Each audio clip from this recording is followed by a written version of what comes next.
casa em ordem. E você vai ver o que o profeta diz ao rei, quando ele aponta essa situação. O rei é um cara incrível, um homem de Deus. Ele é uma renovação dentro de Israel. A gente vai falar um pouco sobre ele, mas vamos voltar um pouquinho aí. 2 Reis, capítulo 20, versículo 1 e 2. O capítulo 38 de Isaías também conta a mesma história. Isaías relata a mesma história, 38. É o mesmo texto, é incrível, né? É confirmação de que foi algo poderoso que aconteceu. Só para você ter ideia, nesse texto aqui, o sinal que o rei pede é que a sombra do relógio de Acas, um relógio que era fazer sombra, ele voltasse alguns graus. É como se Deus desse uma ré no planeta inteirinho. Deus não girou o sol, mas ele girou o planeta. Porque o planeta, ele dá 360 graus em torno de si mesmo, não é verdade? Para voltar a sombra, olha o que Deus teve que fazer com o planeta. Para provar que era ele que estava falando. É umas loucuras na Bíblia. Deus, para comprovar o milagre dele a favor do rei, ele volta o planeta girando aqui, e ele fala, não, só quero um sinal que Deus falou comigo, que eu não vou morrer, porque a doença dele era grave. Volta o planeta. Rapaz, Deus é poderoso. Dá uma glória a Deus aí, porque você tem noção do que é isso. Só para você ter ideia, você sabe em quanto gira, em qual velocidade o planeta Terra gira? Que ele faz rotação e translação. Você sabe em que velocidade nós vamos? Em torno do Sol? 1.800 quilômetros. Então, quem anda a 180 por hora está devolvendo o dízimo. O duro que pode devolver a alma também. Tomara que no endereço certo, né? Vai que devolve no endereço errado, não dá não, hein? Fala assim, Deus tem misericórdia.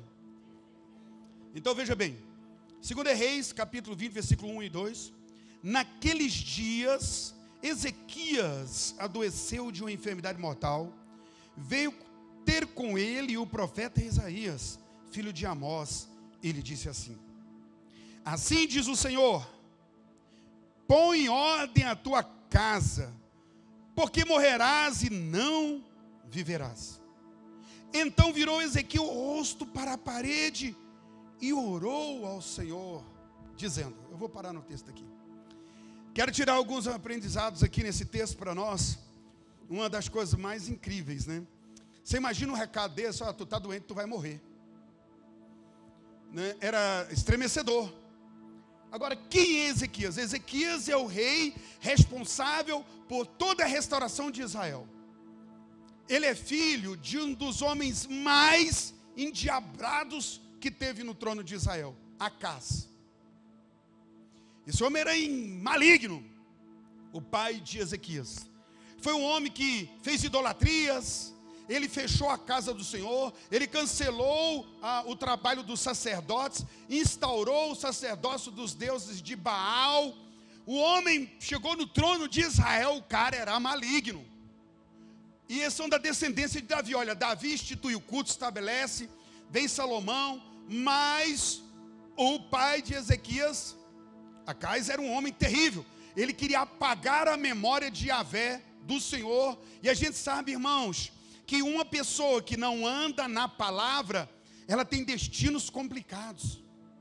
Você sabia que a Bíblia, a palavra de Deus, ela é luz? Não é, eu digo que diz o salmista, lâmpadas para os meus pés é a tua palavra e luz para o meu caminho. Salmo 119.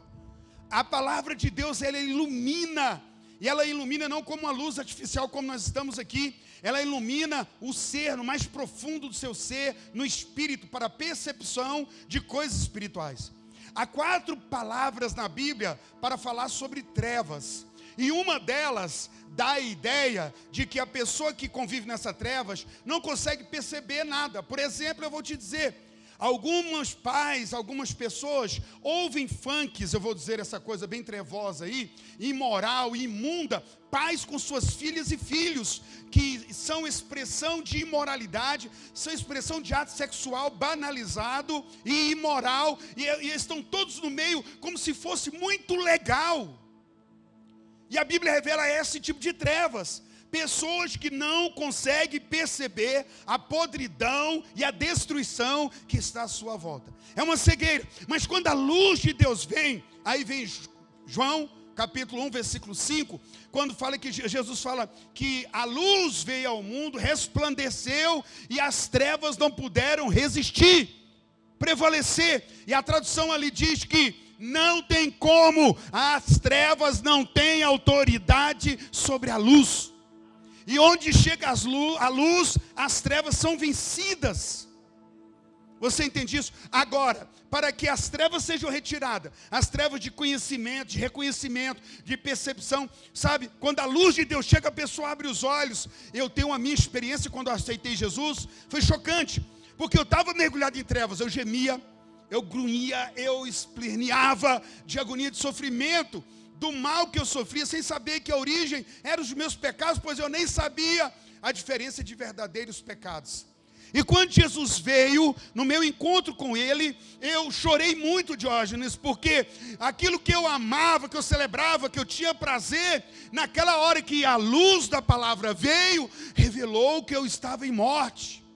Aquilo ofendia a Deus, e por isso eu estava sofrendo tanto, e era impossível que eu visse. Mas a luz chegou e eu, oh, Deus! Isso aconteceu comigo e com você, com a maioria das pessoas que tiveram um encontro genuíno com Deus.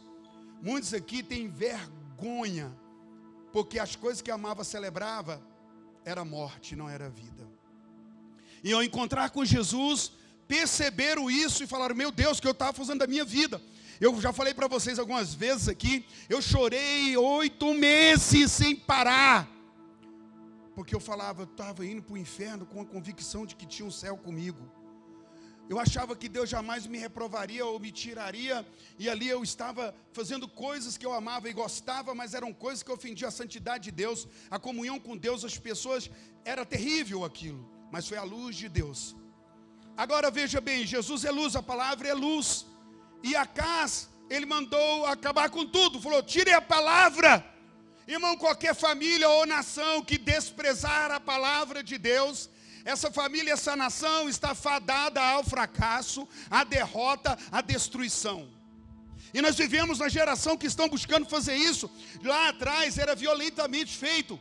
Entravam nas casas de pessoas que tinham a Bíblia, perseguiam, matavam, estão fazendo isso. Coreia do Norte hoje é um país miseravelmente perseguidor da igreja. Os irmãos estão sendo massacrados, são violentados, eu disse a palavra certa. Se é pego uma pessoa com a Bíblia na mão estudando, ou falando disso, essa pessoa é violentada, levada a presídio, espancado, homem, mulher, crianças. Teve uma denúncia agora de uma igreja inteira que foi executada, porque adorava Jesus. Eles não amam a palavra. O ano de início deles é nascimento do bisavô do Ping Ling lá. A coisa está feia para lá, mas tem outros países que estão fazendo. Por quê? Se você retira a palavra, você retira a luz. Se você remove a palavra, você remove a vida. E essa geração está encaminhando para eliminar a palavra de uma maneira. Agora, há uma sutileza de Satanás para eliminar a palavra do nosso meio. Há tanta coisa legal, boa, fera demais, que está roubando a palavra de nós. Não estão pegando em nosso pescoço e dizendo, não leia a Bíblia, não. Eles estão dando várias coisas prazerosas, alegres, coisas da carne, que tiram o tempo do cristão de ter contato. Sem a palavra, é escuridão. Eu preciso ter contato com a palavra. A palavra, ela libera destino, ela traz luz, ela traz vida. Eu preciso conhecer a palavra de Deus. Eu preciso ter ela, não apenas na minha mente, começa na mente, mas ela tem que descer para o espírito. E eu preciso ter esse zelo. E Acás mandou destruir tudo, falou, não vai ter culto, não vai ter nada, mergulhando Israel em uma treva profunda, mas ele morre, e o seu filho Ezequias é que assume. Olha que coisa poderosa, e a gente vai ficar entre um e o outro, porque sai Acás, entra Ezequias, sai Ezequias, entra o filho dele, Manassés, que é um cara endiabrado. E eu estou falando de gente que é filho de crente. Estamos falando de gente que, estou falando dos netos de Davi, irmãos, filhos de Salomão.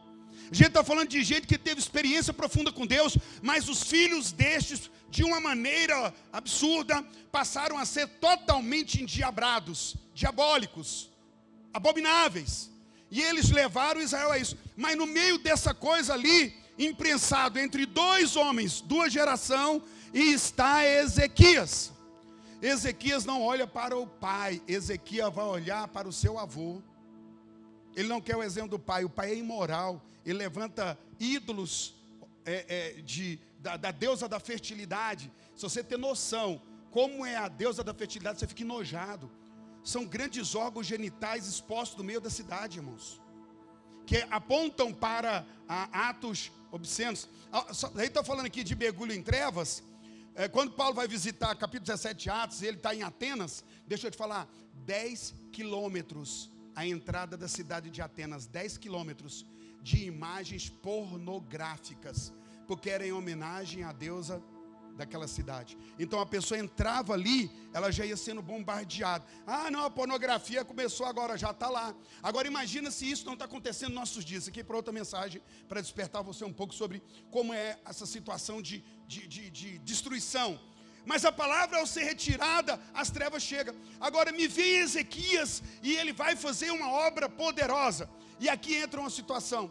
Ele está nesse processo nos dias de vida dele, ele é herói nacional, ele vence o cativeiro, ele retira pessoas do domínio do mal, ele institui o culto, a Páscoa, ele restaura o templo, ele põe os sacerdotes para trabalhar, ele volta à presença do Senhor, mas a batalha espiritual sobre Ezequias é grande e aparece uma enfermidade sobre ele, porque é um enfrentamento intenso. E no meio disso, ele vai estar na sua casa, a notícia chega, o profeta Isaías sai de sua casa, e ele não está levando um WhatsApp muito legal, ele não está levando uma mensagem, assim, ele está levando uma mensagem, acabou sua carreira, meu irmão, você vai morrer. E quando diz para ele, a Bíblia diz que Ezequias vira para a parede. O que é virar para a parede? Eu vou te explicar o que é com experiência minha. Nos dias que eu estava no hospital, não morre lá por causa da Covid, eu não sabia se eu sairia vivo. E eu não estava preocupado com nada, senão falar com Deus para Ele me responder o que iria acontecer com a minha vida. E às vezes as pessoas não têm noção do que é isso. Eu fui visitar agora, fazer uma visita a um irmão, que ele está no hospital com câncer, que arrancou o estômago dele, ele fez a cirurgia, ficou um tempo bom, agora o câncer voltou, e ele está no hospital orando e pedindo, eu fui visitar, e ele está ali lutando para ver se ele sai daquilo, para ele cuidar da vida. Não sabe se vai sair. E essas guerras ali estava Ezequias com a doença desse padrão, onde ele tinha um problema muito sério de saúde e ele iria morrer. E o Deus mandou o profeta dizer, você vai morrer. Então ele vira para a parede. Por que ele vira para a parede? Porque ele vai dar as costas para o exército, ele vai dar as costas para as honras, ele vai virar as costas para tudo que ele tinha de expressão. Ele vai olhar agora para ele precisa cuidar dele, ele precisa... Quando o apóstolo Paulo fala assim, cuida do rebanho e de vós, é porque, irmãos, pastores que não cuidam de si não têm condições de cuidar dos outros. E aí vem esse cuidado que eu quero falar. Porque quando ele diz assim, põe em ordem a sua casa, eu tenho duas visões sobre casa aí. Primeiro, nós fomos feitos casas e também nós temos casa. Eu sou casa, quem é casa, diga amém. Sim, somos casa. Moramos em um corpo. E como estamos nós, como pessoa? Põe em ordem a sua casa, você internamente. Há muitas guerras e conflitos, muita bagunça que está externamente perceptível, porque internamente há bagunça. Há muita confusão interna, por isso há muita confusão externa. Há muito distúrbio relacional, porque há muita coisa não ajustada aqui dentro de nós. Então eu vou começar a ministração sobre como eu posso ter uma casa boa se eu não sou uma casa boa. E quando eu digo uma casa boa, não é que você foi feito uma casa má, mas pode ter se tornado uma casa má. Uma moradia de coisas ruins. E eu vou dizer pensamentos, sentimentos ruins, porque eles causaram esse tipo de coisa. Nós estamos nessa série de trabalho para falar sobre relacionamentos ajustados. Quando Paulo escreve a Tito, capítulo 2:8, ele fala linguagem sã, sabe, curada. Então, quantas vezes nós não somos uma casa onde a linguagem que temos, ela não é saudável, ela é adoecida, ela é de morte. Porque o marido não vale nada, a mulher não vale nada, o meu emprego não vale nada, a minha empresa não vale nada, é só coisa que não presta, é maior destruição. Mas o que te adoeceu? O que levou você a desenvolver essa linguagem? E você precisa agora fazer como Ezequias, virar a cara para a parede, se isolar do que está fora, entrar nessa mensagem, para olhar no espelho da palavra e ver como você está internamente. o que coisas aconteceram com você que internamente alterou você de casa boa para casa ruim, por uma casa saudável para uma casa adoecida. E eu estou falando no nível de relacionamento. Sim, de relacionamento. Você não se relaciona bem com o pastor, porque o pastor não respondeu bem saudavelmente. E é um fato. Todo aquele que está revestido de uma autoridade, de um posicionamento, ele é espelho e modelo. E quando ele não é, ele infere na vida de pessoas de maneira ruim. Então, um pastor que não cumpre o papel de pastor, talvez esse foi o seu papel. O pastor não deveria ter feito o que fez, falado o que falou, ou deixou de fazer o que deveria ter feito. Há um jogo aí, e isso fez com que você se torne uma pessoa totalmente fechada para pastoreio. Vem à igreja, mas não se abre tanto, não quer, porque você talvez está veaco ou atento, né, alheio, bem perceptível, em arisco, perspicaz com igreja, porque você viu na televisão, você viu falar isso e aquilo, o escândalo do pastor tal. Essas coisas tendem a trazer algum recuo, algum posicionamento, e há pessoas fechadas para Deus, porque se fecharam com lideranças. Eu vi o pastor fazer isso, falar isso, resolver aquilo. Mas a coisa mais interessante na vida de Ezequias é que ele não espelha no pai. Porque a verdade é essa, todos nós não estamos no mundo perfeito. Estamos num mundo onde pessoas enfrentam dificuldades e problemas, em um mundo alterado, complicado, cheio de confusão. E aí eu tenho que chegar um momento que a minha consciência de casa, de que eu sou casa, e eu devo falar, meu Deus, quem habitar comigo, habitará com o quê? Se eu sou casa, porque somos. Minha esposa mora comigo, nós formamos uma casa, mas ela vem viver comigo com casa, eu sou a casa. Então eu a abrigo, eu a protejo, eu vou cercá-la de coisas ruins, fechá-las de ciúme, fechá-las de maus tratos. É uma penitenciária emocional. Ciúmes, discórdias, desconfianças, adultérios, e aí vem. O que eu sou? Chega a hora que a consciência de que sou casa me obriga a pensar que tipo de casa eu sou. Quando eu abro a minha boca, quais são os moradores que todo mundo vê? Ao abrir a minha boca, eu vou colocar para fora tudo que tem dentro de mim. E não adianta, porque em um momento ou outro isso vai aparecer. Os moradores que estão em nós. Aí eu falo em sentimentos ou até mesmo espíritos. O que eu carrego dentro de mim? Ezequias, ele foi rei e o pai dele não foi legal. Não foi. O pai dele sacrificou a Moloque, queimou o irmão dele, a Moloque. Já pensou, ele viu o irmão dele, cadê meu irmão? Não assei ele. Cozinhei ele para o Deus de lá. Brincadeira, mas chocante. Se não fosse trágico, era cômico. Mas é trágico. Ele queimou. O cara era infernal. Mas ele olhou e falou, eu não quero o exemplo do meu pai.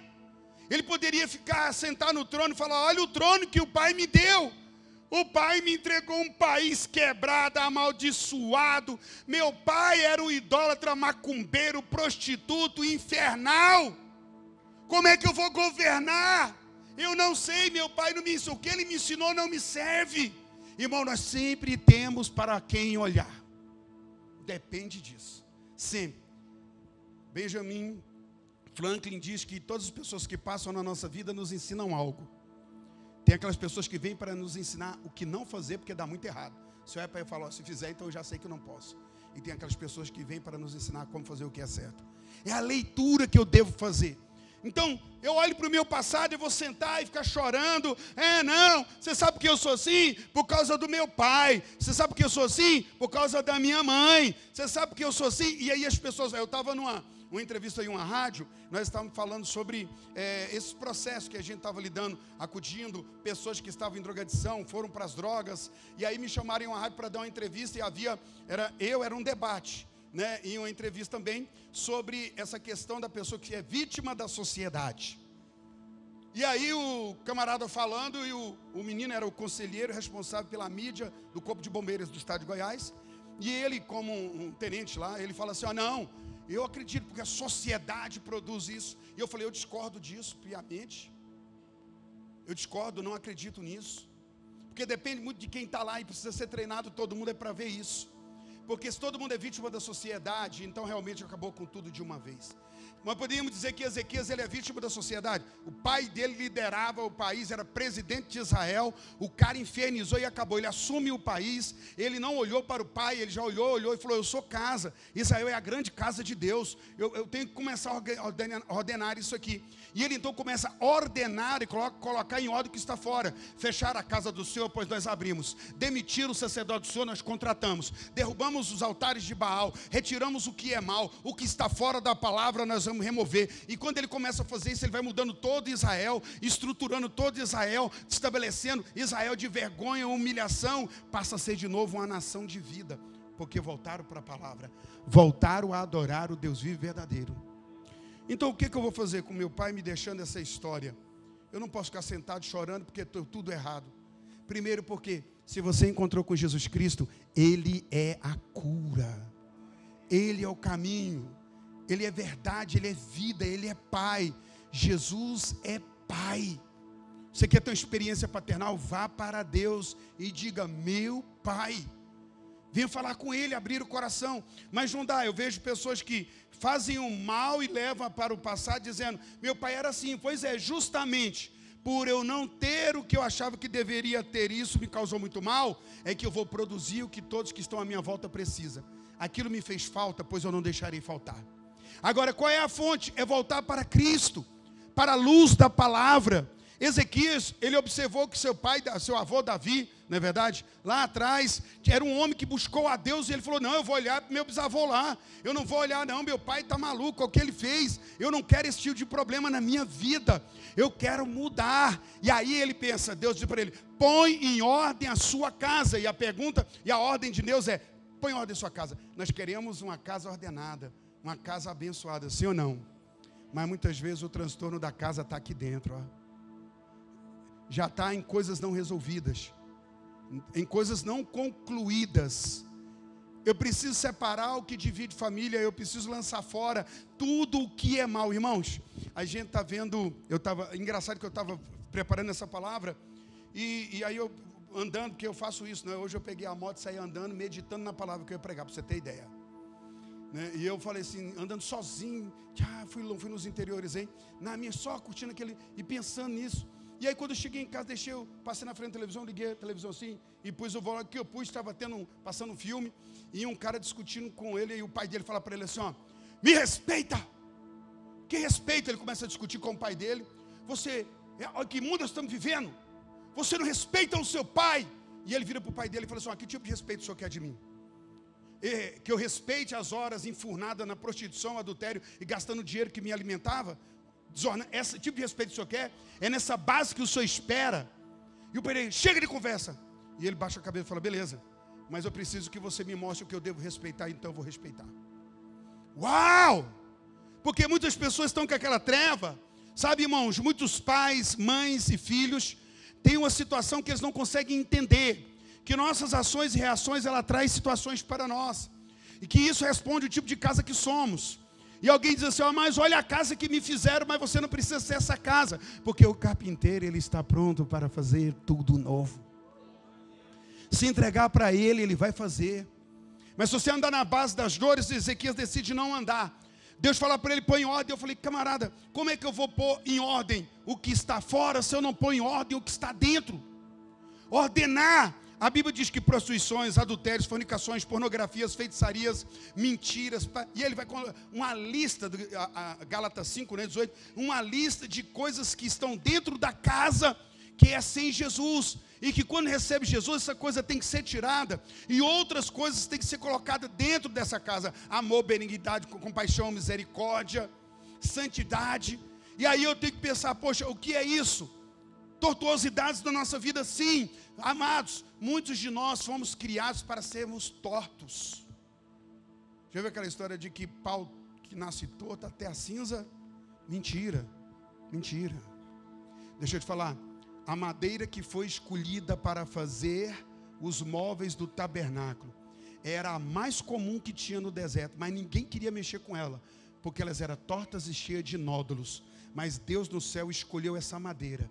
e mandou os carpinteiros trabalhar naquela madeira dura, bruta, cheia de nódulos. E depois que trabalhou nela, Jesus falou assim, ó, agora reveste de ouro. Você entende o que Deus está falando? Eu e você temos uma natureza torta, cheia de nódulos, marcas, abandono, rejeições, maus tratos, todo tipo de inferno, ansiedade, depressão. Pesar a nossa foi a coisa feia. Aí Deus manda pegar essa madeira que somos nós, comum, isso é comum, essa coisa torta, dura, difícil de lidar. E ele manda o carpinteiro trabalhar nela e manda revestir de ouro. Ouro fala da própria vida de Deus. Nós somos isso, somos madeiras tortuosas, mas fomos revestidos de ouro, da própria vida de Deus. Aí fala da divindade que a gente precisa buscar em Deus, abrir os olhos e falar, Senhor, eu não serei, eu não vou fazer isso, fizeram mal comigo, eu não vou. Alguém tem que quebrar esse ciclo, sim ou não? Não vou fazer isso. Me abandonaram, eu não abandono. Me traíram, eu não traio. Me rejeitaram, eu não rejeito. Me espancaram, eu não me espanco. Me feriram com palavras, eu não vou ferir. Eu tenho uma linguagem sã, porque eu falei com aquele que cura. Eu falo com aquele que restaura. Jesus é minha vida. Para que você está vindo à igreja? Para aprender que Jesus é esse caminho poderoso, que Ele é essa vida. Pastor, mas eu fui criado por um padrasto. Então você está no lugar certo, porque Jesus nessa terra teve um padrasto também. Jesus esteve nessa terra e foi um padrasto que cuidou dele. Porque Jesus, ele é a representação de todas as nossas dificuldades. Ele viveu tudo que nós vivemos, tudo que você imaginar. Deixa eu contar uma história para você. Você foi desonrado? Deixa eu explicar um negócio para você aqui. Na cultura judaica, e Jesus é judeu, você sabe disso, criado nas tradições judaicas, um homem santo, porque ele é um homem e uma mulher, eles têm que cobrir o corpo, porque o corpo é a imagem de Deus, não deve ser exposto. Então, quando você via uma pessoa desnuda, ela estava sendo profundamente desonrada. E o nosso Jesus foi cravado na cruz dessa maneira. Se você foi desonrado, se você foi desnudado, digo para você que Jesus também fez. E Ele perdoou a todos. O caminho é perdoar. Ninguém avança sem perdão. Você não põe a sua casa em ordem se não houver perdão. Se você não se perdoar, se você não perdoar quem te maltratou, você não consegue ter vida. Você não vai ter uma casa ordenada. Que sonho de família você sonha ter? Então conserta isso aí. Conserta aqui dentro. Conserta tudo que está bagunçado aí, porque se você traz marcas de casamentos, porque sua família foi um casamento frustrante, seu pai e sua mãe fez o inferno na sua vida como pai e mãe. Se você como filho, né, viveu coisas atabalhoadas da sua família, ou se você mesmo tem causado isso, hoje é noite de colocar essas coisas na mesa, é colocar essas coisas para fora. Põe em ordem a tua casa. Porque não tem como ordenar se não tiver ordem, se não tiver organização, sabe? A Bíblia diz que o gadareno, ele estava ali em Gadara, região de Decápolis, 10 cidades, e ele estava em Gadara, e ele se cortava tudo, sabe por quê? Porque o estado do gadareno era o estado social dele, era a sociedade estava sendo vista na vida daquele cidadão. E a nossa família acaba representando a nossa sociedade, sim ou não? E eu preciso entender então, como é que eu estou? Como você está como homem? Como você está como pai? Como você está como filho? Como você está como mulher? Como você está como mãe? Como filha? Como você está? O que você está devolvendo? E talvez essa mensagem ela vem no momento mais poderoso que tem. Porque talvez seja aquele momento em que, sabe, a gente precisa liberar a vida no meio da morte. Sabe, o mal das pessoas não podem liberar o mal em mim. Eu não posso ficar mal ou maligno, porque alguém foi mal e maligno comigo. Senão eu não quebro o ciclo. Quantos entendem o que eu estou falando? Então pergunte a você, gente, que filho de Deus eu sou? Que pessoa em Deus eu estou sendo? A gente vê, eu vejo uma hipocrisia, ou talvez aquela palavra trevas do grego, que define cegueira, né, que não enxerga mesmo, disso, que a gente vê pais falando, mas eu amo meus filhos, irmãos. E cadê a expressão do amo, do cuidado, da presença, do zelo? Ah, mas eu amo a minha família. Cadê a expressão de cuidado e de amor por isso? Porque às vezes é essa cegueira, porque a luz veio e quando ela vem a treva acaba e o homem consegue perceber o estado que se encontra. Sem luz não há ordenança. Então Deus disse para ele: põe ordem na sua casa, acerta aqui dentro, e então vou acertar lá fora. Agora vamos acertar lá fora. Se você desse uma olhada para o estado das coisas à sua volta, será que eles refletem o estado de coisas internas? Se você está com endividamentos, eu não sei que tipo de endividamento, mas temos endividamentos emocionais, nós temos endividamentos financeiros, nós temos endividamentos espirituais, nós temos vários endividamentos. E se você hoje desse uma olhada na sua vida, que tipo de endividamento você está passando? Sabe, recomeçar uma família, é importante por essa base. Se nós queremos ver a glória de Deus em nós, Ezequias ele chora ao Senhor e ele vai virando as costas para aquilo que tinha passado e ele vai falar com Deus sobre as possibilidades. E uma coisa interessante é, aquilo que o homem planta, ele colhe. Ezequias, alguns criticam ele, não tem como não, porque ele, sabendo que vai morrer, ele pede tempo de vida a Deus. Deus libera mais 15 anos para ele, sabe? Por quê? Por que Deus liberou? Porque ele fala assim: eu tenho andado reto com o Senhor, coerente com Deus, eu tenho feito todas as coisas que Deus agrada, eu não quero morrer agora. Diga crédito. Deus olhou para Ezequiel e falou: ele tem crédito. O pai dele é o inferno. O pai dele fez tudo quanto é coisa que não presta, mas Ezequias olhou para a minha lei e eu vou acrescentar. Realmente Deus tinha falado: vou tirar Ezequias, se ele morresse naqueles dias seria melhor. Ele não conseguiu ver isso, ele queria viver um pouco mais. E na questão de viver um pouco mais, ele gerou 3 anos depois da promessa, ele gera Manassés. Alguns anos depois nós vamos descobrir que Manassés será um dos piores reis de Israel. Veio filho de Ezequias, se tornou o pior. Meu Deus, que sina é essa? Que batalha é essa? Por que Manassés não olhou, estava tão perto dele? O pai dele, sabia, Manassés sabia, meu pai quase morreu. Se meu pai morre, eu não teria nascido, mas Deus deu vida para o meu pai, então eu estou aqui, e as coisas que meu pai fez foram boas. Não, o que acontece com uma pessoa? É a pessoa que não consegue ter a consciência de que é casa. Uma cegueira absurda pega essa pessoa, e ela vive. Irmão, você já viu pessoas que viveram tão ruim na sua infância, e depois estão conseguindo fazer o pior para os seus filhos de novo? Agora deixa eu pesar algo para vocês aqui, bem, que é normal nessa geração nossa. Tem alguém em nosso meio que está vivendo bem fielmente ao Senhor e seus filhos estão longe? Eu sempre ensinei isso para vocês. A responsabilidade do filtro que você tem que ter é, ao deitar na cama, você levanta um histórico. E se você sabe que você pode chorar diante de Deus e dizer: tu sabes o que eu tenho feito, com que casa eu tenho me tornado, então você pode dormir em paz. Mas eu vejo outras pessoas que agem atabalhoadamente, que elas falam duramente, elas reagem, elas vivem como se essa conta não chegasse. Irmãos, a conta chega. Diga: a conta chega. E ela chega. Sabe, ela chega. E ela está chegando para essa geração muito rápido. Está chegando.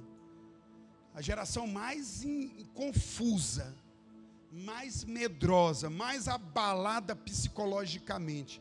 A geração que tem tudo e nada serve. Uma glutonaria espiritual, na verdade uma glutonaria, não que não está ligada à comida, mas a uma fome que nada sacia. Nada, nada. Você pode dar o que for, você dá para o menino um iPhone, ele já está esperando o telefone do Tesla. Não quero esse iPhone não, eu estou doido para ver o que Elon Musk vai soltar. Eu quero, é aquele que nem precisa ficar colocando no fio não, carregando em outra coisa. Eu quero aquele porque não tem falta de sinal em lugar nenhum, é de satélite. O pai está: não, meu filho, eu acabei de comprar iPhone Pro Max. Não, eu quero, é fome. Tudo que está fazendo para essa geração não mata a fome. Deixa eu te falar, o quadro dessa geração, sabe que a Bíblia trata lá quando fala os últimos dias, escato, de último. Fala que o espírito do último dia é tão esquisito que a palavra fileutea é uma palavra que aponta para o amante de si mesmo. Quando fala filéu, vamos supor, e eu olhei para Sheila e filéu, eu a beijei. Eu olhei para Sheila e a admirei. Eu olhei para Sheila e a abracei. E pega essa palavra lá trazendo para si próprio uma autoexaltação, um amante de si mesmo. O meu Deus, o meu ego, se não for do meu jeito eu não quero. Se o pastor não fizer do meu jeito, se o líder não fizer do meu jeito, se meu marido não fizer do meu jeito, se a minha esposa não fizer do meu jeito, se não for da minha maneira, não dá. Por isso estão todos condenados a um grande tufão de tempestades egocêntricas. Não tem outra coisa para dizer. Ezequias, põe em ordem a sua casa. Nós estamos buscando esses meses a bênção para dentro de casa. Quantos querem? A bênção aqui para mim, a bênção para todos que estão à minha volta. Quantos acreditam que isso é o milagre, que essa é a forma? Eu quero a bênção em mim, eu quero a bênção para todos. Você acredita que isso é bênção? Que isso é importante? Acredite, pessoas que estão chegando perto de você precisam da vida sarada que você tem. E é incrível, porque chega gente arrebentadas. Esses dias eu estava ministrando e eu falei aqui do Vitor e a Érica, do casamento deles, porque o Vitor perdeu a esposa. Não perdeu a esposa por adultério, foi uma morte, um erro médico, matou. Era um casamento abençoado, bem, tem a Lívia. E então o Vitor foi embora e de repente encontra com a Érica, e os dois se casam e vem a Lívia toda. O Vitor trabalhando com ela, mas faltava uma pessoa ali. Vem o Vitor, a Érica com a situação. E vem a construção disso. E a luta para poder alinhar essas coisas. Põe em ordem o que está externo. Primeiro põe em ordem o que está dentro. E a gente vê a mudança da Lívia de forma poderosa. Porque agora tem mãe. Presente, carne e osso. E que reflete isso. Tem pai. E a gente vê que Deus vem dando caminhos para restaurações. E você tem que estar aberto para tudo que está chegando perto de você. Tem pessoas aqui, eu digo isso e repito, e vou falar mais uma vez. Quando você for escolher alguém para casar, escolha, mas escolha muito bem. Escolha alguém que ame a Deus igual você ou mais. Porque se amar duas pessoas que amam o Senhor, já terão um desafio para a jornada. Agora imagina um amando e o outro mais ou menos. Uau! Não pode. Tem que amar o Senhor de todo o coração. Aí nós voltamos para a base. Se essa geração quer cura, se você quer proteger sua família, que seja você o protetor. Agora veja bem, entre ser protetor e ser possessivo. Somos adoecidos. Tem gente que quer ser protetor, mas é possessivo. Pelo amor de Deus. Tem marido que a mulher não pode dar um pezinho. O que é isso aí? Não, você tem que falar comigo, eu sou cabeça. Está mais para cabeção. E eu não estou pregando aqui que mulher tem que sair fazendo nada. Não é isso. Mas tem limite para as coisas, irmãos. Tem homens, tem mulheres que, meu Deus, é um controle, já falaram, né? O tempo todinho na vida, não dá uma fadiga. O casamento por si só fala da entrega, da dedicação. Irmão, para onde eu vou? Eu falo para a Sheila onde eu estou. Sheila, eu estou aqui, estou fazendo isso, estou fazendo aquilo, é normal. É um dever que eu tenho em amor, não é aquela fiscalização, sabe? Ela, nem é isso, mas o casamento me dá isso. E eu devo a Sheila por amor, por cura. Eu quero que ela saiba onde eu estou. Eu quero que ela fique tranquila. Que ela tenha confiança, e é por nada isso. E assim é ela comigo, eu com ela. Qual é a base? Vim de relacionamento problemático, muito ciumado, não queria mais viver em um relacionamento por causa das marcas que passei e que eu causei. E aí veio a Sheila aí fazendo 2 faculdades, trabalhando 2 serviços, e aquela loucura em casa, a gente trabalhando, se encontrando um pouco naquela coisa, mas tentando cuidar um do outro. Cuidar um do outro. Então permita ser cuidado e esteja disposto a cuidar. A palavra do Espírito Santo para você nessa noite é: permita ser cuidado e se disponha a cuidar. Porque quem ama o pai, ama os filhos. Pessoas estão perto de você, Deus te deu filhos? Cuide desses meninos. Irmãos, Hospital das Clínicas de São Paulo, 200 cirurgias transgênicas. Os pais levaram o menino de 4 anos para mudar o sexo. 4 anos a criança. Se vocês não choram por isso, isso não balança vocês. Qual é a sociedade que nós estamos falando que estão apagando a luz? Criança de 4 anos não sabe, diga o que quiser. Estão sendo formados. Aí eu pergunto para você, formado por quem? Por um pai e uma mãe que, como Ezequias, talvez não tendo um lar saudável, geraram um lar saudável. Proteger é isso. Eu organizo aqui dentro. Eu sei que tem pais que foram abusados, mulheres que foram abusadas e são agora pais e mães. E eles não podem sentar, chorar, espernear, e porque isso aconteceu com eles, eles que não queriam a criança, ou tratar de forma, não, vou proteger. Aí não vem aquele protecionismo maligno, mas vem na cura. Vem na cura. Porque ajuste é Deus é que dá. Vocês estão entendendo que o Espírito Santo está falando com você hoje? Cara, que casa que eu sou e que casa que eu estou tendo. Estou organizando aqui dentro para organizar aqui fora. Não adianta nada, porque isso é religião, né, gente? Você querer organizar as coisas fora sem estar organizado aqui dentro. E Jesus sempre cura de dentro para fora. Diga de dentro para fora. Diga de dentro para fora. Levante sua mão direita e diga: Senhor Jesus, de dentro para fora. Fala de novo: Senhor Jesus, de dentro para fora. Fala para ele: aqui dentro, Senhor, para fora. Aí você terá uma casa ordenada. Ezequias, ordena por dentro, então ordena por fora. Agora, talvez você não tenha capacidade ainda, e a partir de hoje vai ter, de perceber como você está dentro. Olha para fora. Olha para fora. Olha o tipo de casamento. Como está seu casamento? E às vezes passa, irmãos, eu não estou aqui para pregar um casamento perfeito e belo que eu tenho com Sheila, porque não é isso. Tem dia que eu falo: ô, mulher, rapaz. Quantas vezes ela fala: nossa, César é nojento. A gente sabe disso. Perguntaram para a esposa do Billy Graham: você já quis separar, divorciar? Ela falou: de jeito nenhum, mas matar foi várias vezes. Porque a gente não quer mostrar uma coisa mentirosa, sabe? Não existe. Existem desafios. Quantas vezes conflito, eu e Sheila em conflito, nós tivemos que nos lacear, nos abrir, nos deixar rasgar, porque sabíamos que era a vontade do Senhor, e depois daquele confronto nós sairíamos melhor, sairíamos vivos, melhores. Você tem uma mente fatalista? Deu errado e agora nada mais dá certo? É doença. Você está vindo à igreja, você deve continuar vindo à igreja. É um último momento. Essa é a última geração. Essa é a última geração. E você está sendo pai e mãe? Então a primeira coisa é essa. Então deixa eu te dar um passo aqui. Você quer saber como é que está internamente? Veja como está externo. Como está seu casamento? Como estão seus filhos? Como está sua finança? Tudo isso fala um pouco do que a gente é. Às vezes a gente está descontrolado, irmão. Está devendo tudo. Olha aí. É um furo no vaso, sim ou não? Está com o bolso furado, meu filho, minha filha? Peraí, retenha, vamos reter.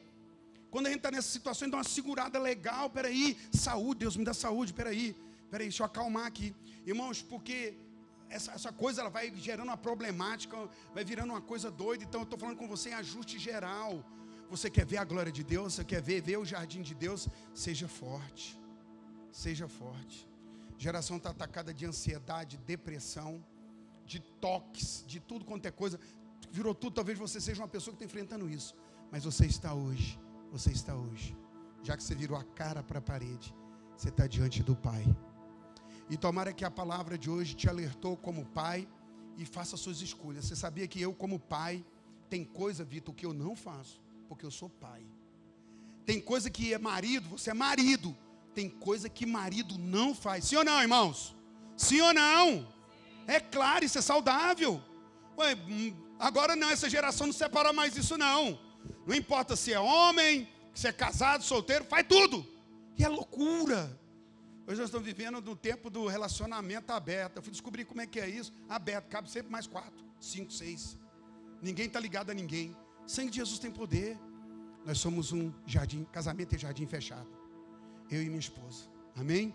Nossos filhos, fruto do nosso casamento. Agora a minha grande colocação, a grande colocação da palavra, tem luz, você está tendo luz, agora você recebeu luz. Olhando a sua volta, a sua externidade, a sua parte de fora, tem coisas que está fora, está desordenada. Então Deus manda dizer para você hoje: ponha sua casa em ordem.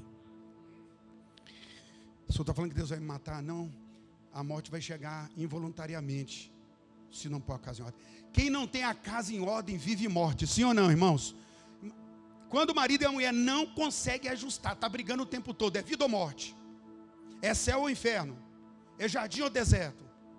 Quando filhos e pais não estão bem, a coisa está sacudida, é vida ou morte? É jardim ou deserto?